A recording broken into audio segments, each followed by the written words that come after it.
So, welcome to the Insight Meditation Community of Charlotte. I'm Ward Simmons. I'm one of 6 Dharma leaders that rotate responsibility for leading on Wednesday nights. Welcome to all of you on Zoom there.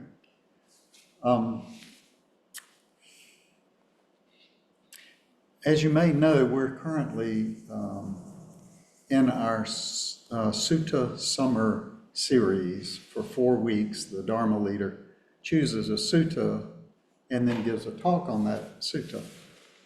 And this evening I'd like to share the Lokapala Sutta, and the common name for this is the Guardians of the World. And let me say that you might think I would choose one of my favorite suttas. This is not one of my favorite suttas, it's one of my favorite topics. Sutta, I can kind of take or leave, but it's what we have and I'm gonna work with it. If you care about things like this is from the Anguttara,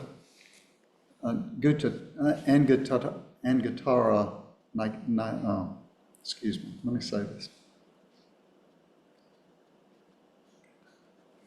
Anguttara Nikaya, thank you. That's the numerical discourses. It's from the Book of Twos, and this is number 9. So the Pali words for these 2 guardians that this sutta is going to talk about are Hiri and Ottappa. And it's a short sutta, and so let me begin by reading it aloud. And you will hear that in this translation of the sutta, it was originally in Pali, so it's been translated into English. The word Hiri has been translated as conscience, and the word Ottappa has been translated as concern. Monks, these 2 bright qualities guard the world. Which 2? Conscious and concern. If these 2 bright qualities did not guard the world, there would be no recognition of mother, no recognition of mother's sister, uncle's wife, teacher's wife, or wife of those who deserve respect. The world would be immersed in promiscuity, like rams with goats, roosters with pigs, or dogs with jackals. But because these 2 bright qualities guard the world, there is recognition of mother, mother's sister, uncle's wife, teacher's wife, and the wife of those who deserve respect.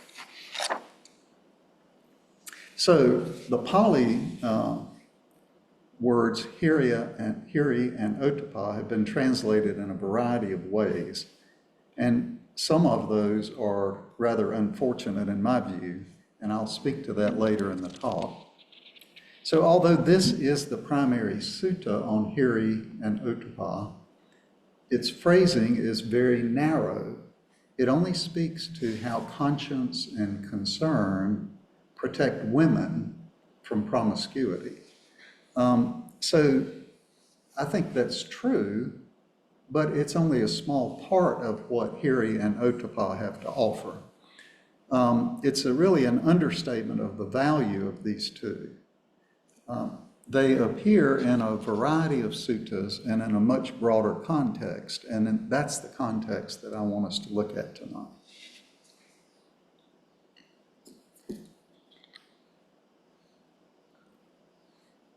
So what does it mean to say that conscience and concern are the bright protectors of the world? Let's start by recognizing that Hiri and Ottappa are squarely located in the ethical behavior section of the Noble Eightfold Path. That's also referred to as Sila. So these 3 ethical behavior path factors include wise speech and wise action and wise livelihood. And the 2 bright protectors of Hiri and Ottappa guide us as we seek to refine our ethical behavior. When we understand that sila, or ethical behavior, when we understand the path factors correctly, we know that even if we get away with unskillful actions, they still have the same unfavorable impact on our mind. Even if nobody knows that I steal someone else's property, it generates the same mental disturbance for me. The sila path factors have the primary purpose of eliminating disturbances in the mind. And the undisturbed mind is the necessary fertile ground for meditation. And meditation is what permits the arising of insight, the culmination of the path. So ethical behavior is the foundation. Hiri and Ottappa support that foundation. And even ethical lapses that never come to the attention of anyone else, they still interfere with our progress on the path.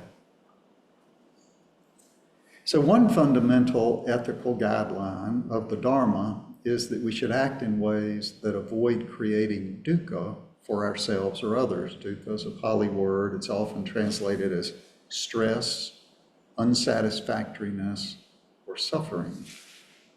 So we want to avoid creating that for ourselves and others. But sometimes just that guidance alone doesn't bring clarity. Hiri and Ottappa give us additional guidance when we are making ethical decisions. When I think of Hiri and Ottappa, an image always comes to mind for me. I was listening to a Dharma talk by a teacher named Carol Wilson, and she was talking about Hiri and Ottappa, and she referred to them as the good angel sitting on one shoulder, trying to keep us out of trouble, trying to steer us in the right direction.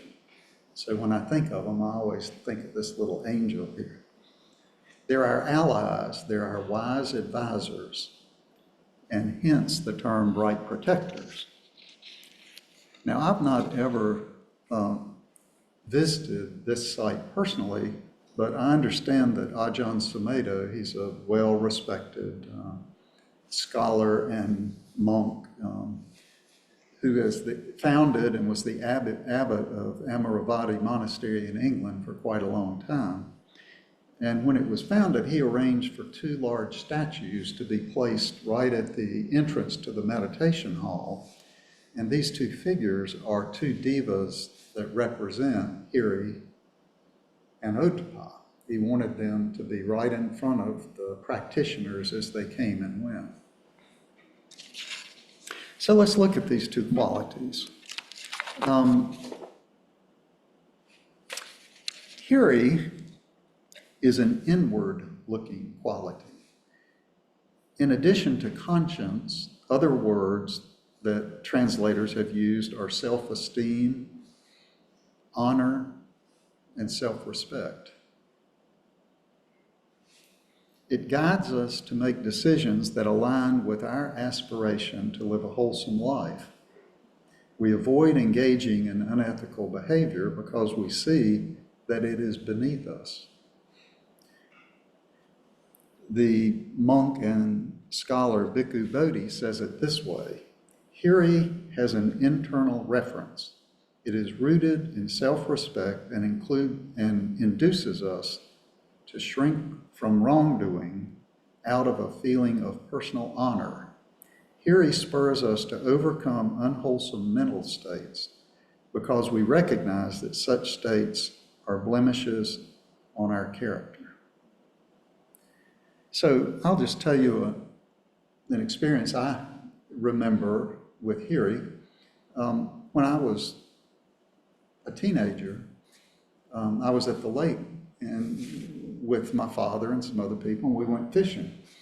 And I caught a fish, so we came back, and then it was time to clean the fish. Well, I'd never cleaned the fish. So I was instructed on how to clean a fish, and I was horrified. The first thing you do is you hold the fish and you get a big knife and you cut its head off while it's flapping.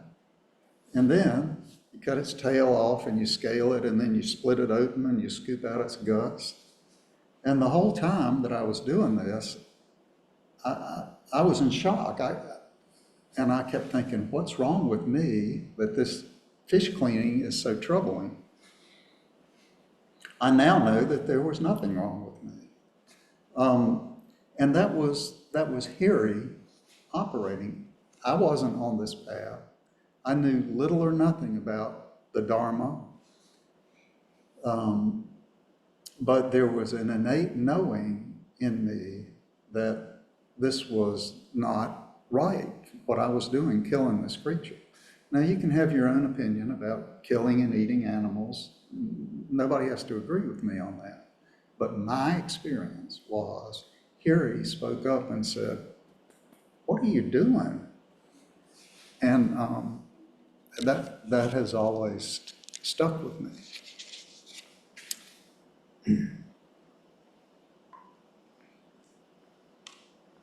Ottappa is an outward-looking quality as opposed to Hiri, which is inward-looking.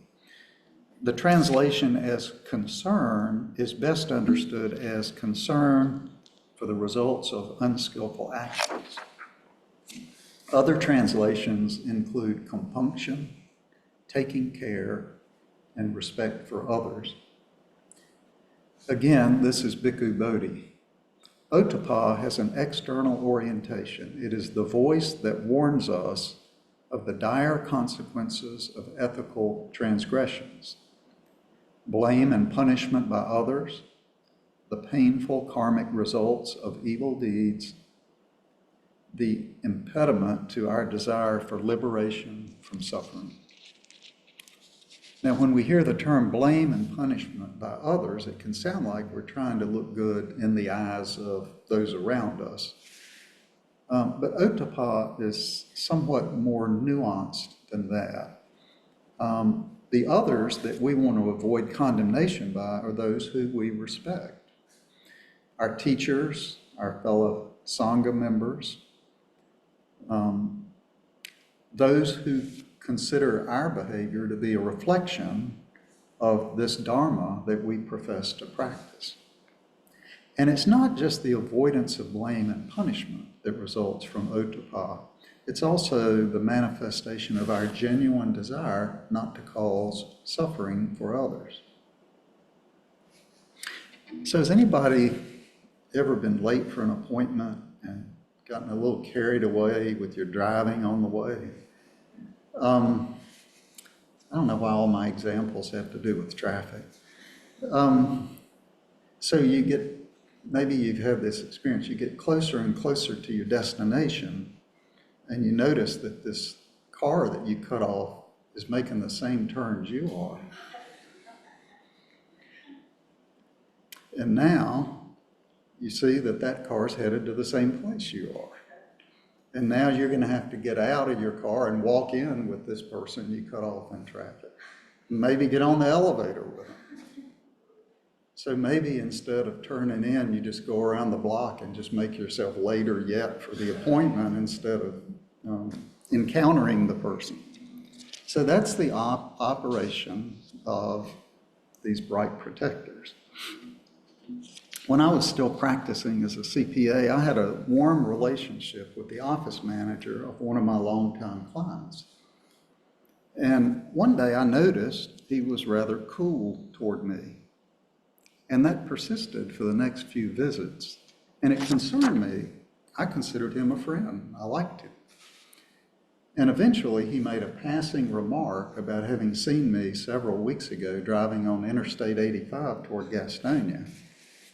And he made the comment that I must have been in a pretty big hurry. And I immediately remembered that drive, and I was in a big hurry. I can't tell you why anymore. It doesn't matter now. But what I do remember is I was driving aggressively. And I made a sincere apology to him, but I doubt that he ever forgot my behavior. And so I experienced this feeling of dread and regret, and that was Ottappa doing its job. concern for the results of unskillful actions.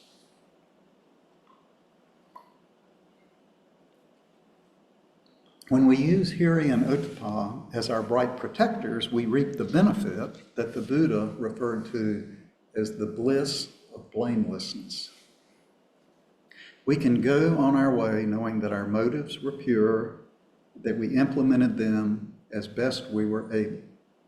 It doesn't mean we always get it right. Life is messy. Ethical decisions are complicated. Forces pull us in various directions. And the dynamics we're affected by aren't always clear in the moment. But still, we connect with our wholesome intention.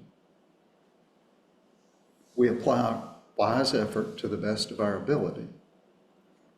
And when in hindsight we see that our choices weren't optimal, we don't beat ourselves up. We just take what can be salvaged from the experience. We take our observations that we use to inform more skillful choices in the future. So Thanissaro Bhikkhu, in his essay, The Road to Nirvana is Paved with Skillful Intentions, he puts it this way. This is about 6 sentences, so stay with me if you can. Examining the results of our actions requires maturity, a mature realization that self-esteem can't be based on always being right, and there's nothing demeaning or degrading about admitting a mistake. We all come from a state of delusion. Even the Buddha was coming from delusion as he sought awakening. So it's only natural that there will be mistakes. Our human dignity lies in our ability to recognize those mistakes, to resolve not to repeat them, and to stick with that resolution. This, in turn, requires we not be debilitated by feelings of guilt or remorse over our errors.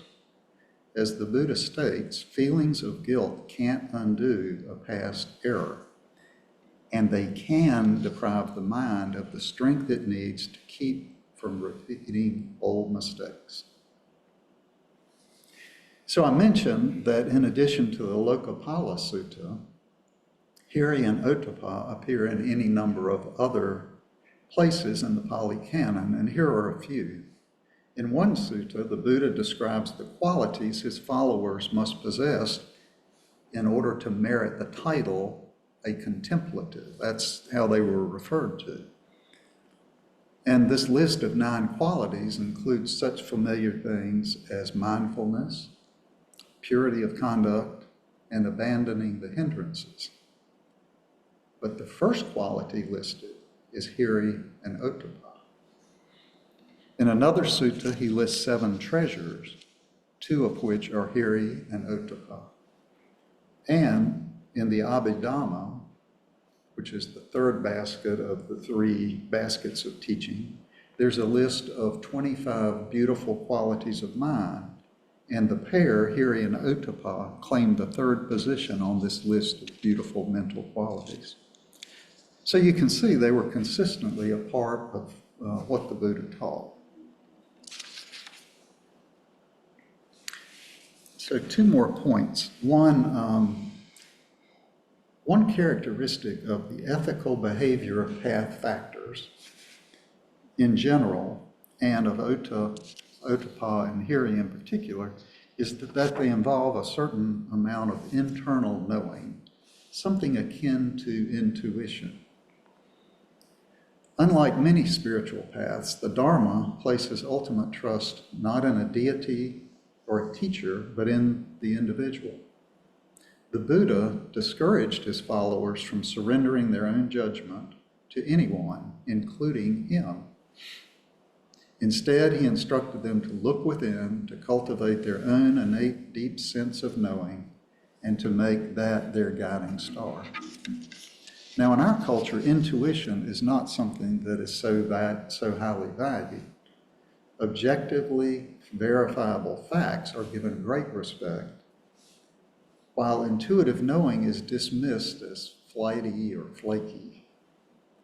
And the result is most of us find ourselves with a seriously underdeveloped sense of intuition. While this internal knowing may not be so strong in the beginning of our practice, it grows as our practice matures, and it is essential that we cultivate this internal knowing.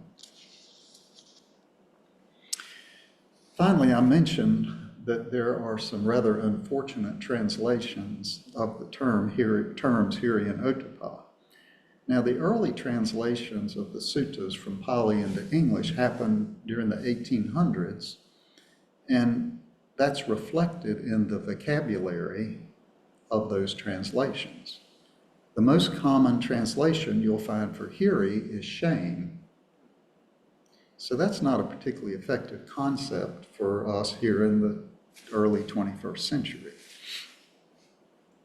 And with Ottappa, the most common translation is probably moral dread. Again, not necessarily useful in our culture. Interestingly, last night was a session of our Dharma study and practice program, this year-long study program where 10 dedicated members of our Sangha are taking a very deep dive into the teachings.